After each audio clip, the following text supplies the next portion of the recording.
Hello everyone, আবারও চলে এলাম একটা কেক ডেকোরেশনের ভিডিও নিয়ে। তো আজকের আমার এই অর্ডারটা ছিল চকলেট ফ্লেভারের মধ্যে, আর এই অর্ডারটা আমাকে একটা দিদি করেছিল।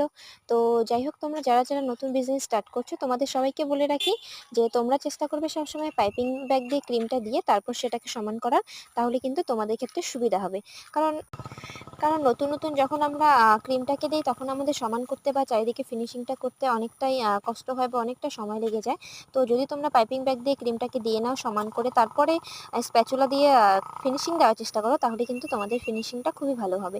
তো আমি যেহেতু সবসময় কেকে 4টা লেয়ার করি, তো 4টা লেয়ার দেওয়ার পরে ভিতরে চকো চিপস আর ক্রিম অ্যাড করে দিয়েছিলাম, আর তারপর দেখতেই পাচ্ছ উপর থেকে ফিনিশিং করে নিচ্ছি। আর ফিনিশিং করার পরে উপরে যদি তোমাদের ফিনিশিং আনতে অসুবিধা হয় বা না আসতে চাও, তো সেক্ষেত্রে তোমরা একটা স্ক্র্যাপার দিয়ে সাইডে এরকম টার্ন টেবিলটাকে ঘুরিয়ে ঘুরিয়ে এই ডিজাইনটা করে নিতে পারো।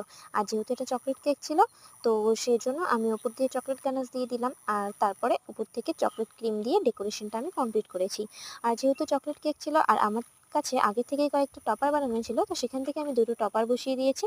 আর কাস্টমার এই কেকটা যেহেতু খাওয়ার জন্য নিয়েছিল, সেজন্য আমি উপরে জাস্ট একটা হ্যাভ এ গুড ডে লেখা লিখিয়ে দিয়েছিলাম, কারণ কেকটা নয়তো ফাঁকা ফাঁকা লাগছিল। তো কেমন লাগলো তোমাদের ডেকোরেশনটা অবশ্যই জানিও, ভালো লাগলে একটা লাইক আর কমেন্ট করে দিও। Thank you so much.